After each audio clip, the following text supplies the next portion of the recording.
As you said, I said to you earlier, the story of sleeping with pets is something that has been actually going around social media for probably the last few months now. And there is those who go, this is the greatest thing in the world, to those who go, no, I'd never let it, to those who go, what is wrong with you?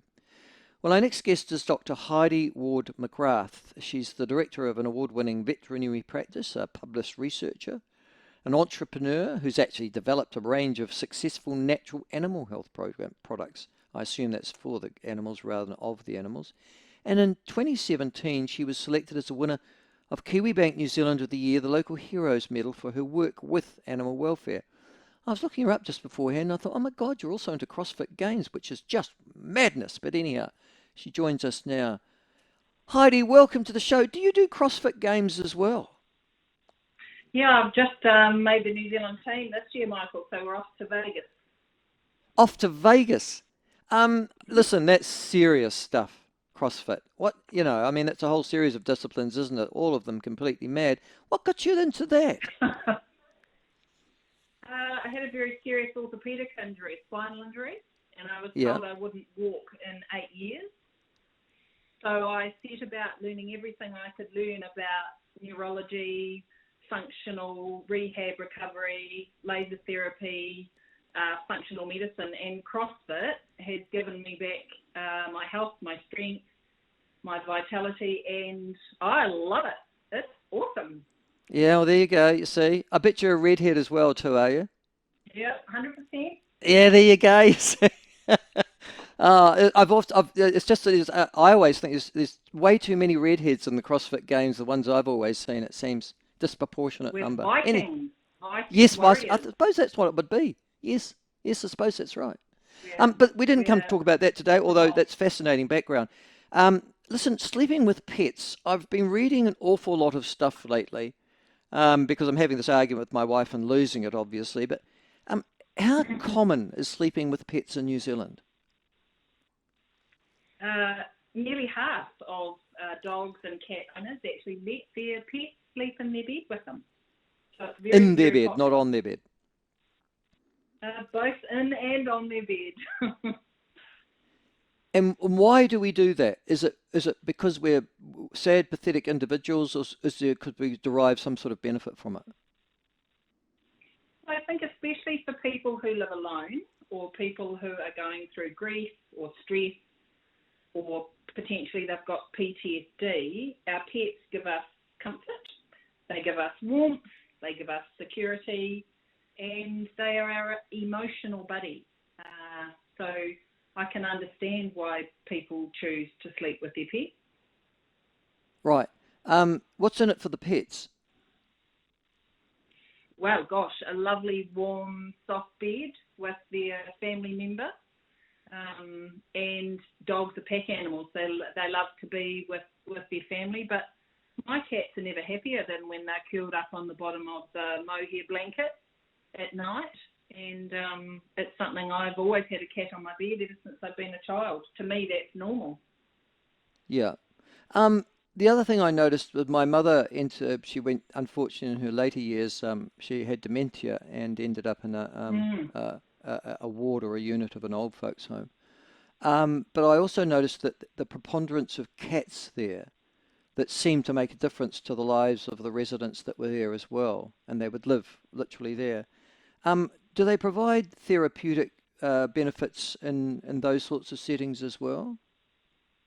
Your cats can be really settling for older people. They can give them some better emotional health, relaxation. Research says that we secrete oxytocin, our bonding love hormone, when we pat a cat.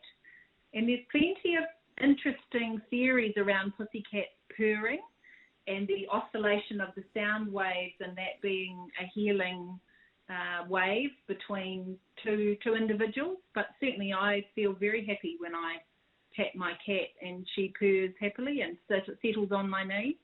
So I think it can be very beneficial for particularly people who are single or alone or elderly, but I love the fact that they have cats in rest homes. I think that's excellent. So should we be using, I was just thinking about this, cats and dogs more in our hospitals as well as a therapeutic device? Well, I think that's of a lot of benefit to people, particularly children. Yeah. When my own child was in hospital with a very unfortunate condition, I took our pet dog along, and she was delighted. It certainly boosted her mood. She was much happier. She was much more talkative. She was then happier to get up out of bed and go for a walk, to take the little dog outside. And I think whatever gives people comfort and joy in our beautiful, diverse world, I think animals supply what we all need, which is unconditional love and araha. And I think in today's world, where we have a lot of anxiety, where we have a lot of loneliness, I think it's an excellent idea to include pets in certain circumstances where it's appropriate and safe to help people deal with those emotions. Which was the next place that I was getting to, and I'm glad you mentioned it, and that is the fragile state, it would seem, of in the 21st century and certainly in Western societies, of our mental health. There seems to be a lot of fragility in the population at large. Is there some sort of therapy that might be derived? I mean, and that's the other thing, I came across something called pet therapy. Is there evidence to suggest that this has a beneficial effect in that area as well? There's plenty of evidence. Certainly we know the benefit of going outside. We know the benefit of being in the sunshine and taking your dog for a walk. And I think the single greatest thing that most people who have mental health concerns or conditions is get outside with a pet and go for a walk. Increase some oxygen, be in the world, be connected with nature, be grounded, get away from your phone, get away from social media. Being out in the sunshine makes us feel more positive, and being with a dog outside is just joyful. It's a basic human need, I think, that we have forgotten about exercise and being outside. So certainly the therapeutic benefits of pets, to me, everybody should consider having a pet, because the benefits are huge. Now, well, talking about that, last week there was a scare story that was promoted by Radio New Zealand News. We'll talk about that a little bit later on, but it suggested that, Isn't it? well, I know, exactly, yeah, negative central, that suggested that up to 40,000 New Zealanders were at risk or risking eye degradation as a consequence of having cats as a pets and toxoplasmosis as a consequence. What's your reaction to that? Well, my reaction is that actually, though the risk of toxoplasmosis in a well-cared for cat is actually very low, particularly if you just promote good hygiene. But for people that don't understand what toxo is, it's actually a microscopic parasite called Toxoplasma gondii, and cats are the primary host, and it's shed in their poo. So caution when you're handling kitty litter, caution that there could be parasite eggs in there. Wash your hands with soap and water, and just be careful around if you get a cat scratch to wash it so it doesn't get any poo. So if a cat goes in a kitty tray and kicks the poo with their foot and then they scratch you, there may be some fecal matter on there. But indoor cats that eat commercial food and don't hunt are much less likely to spread toxo. And I've had cats for my entire 53 years and been pregnant and tested for toxo, and I've tested negative, and I'm a veterinarian. So healthy people don't show symptoms of toxo, but it might feel like someone had the flu. But the risk is around immunocompromised or special people, like women, when we're pregnant.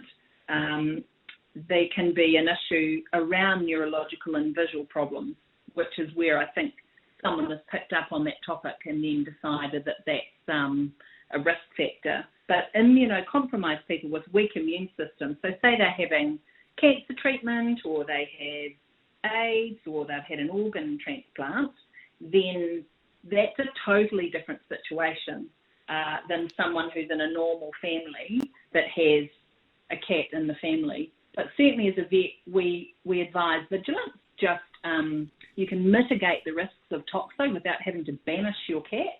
And there's about 5 things that I would suggest that people do. Litter box hygiene, clean it every day, wear gloves, wash your hands.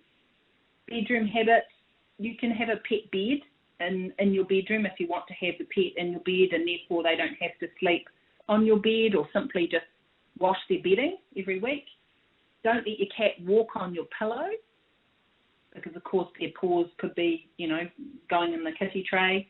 And then regular grooming. So if you're going to have your cat in your bed, groom them, keep their coat clean, keep them parasite free, and then regular vet checkups just help detect any infections or unwellness in your pet, and that ensures that your cat stays healthy. So, My cat poos outside, like many people's does. Have I got a lesser chance of that happening? Have I? Now that I don't have to worry about kitty.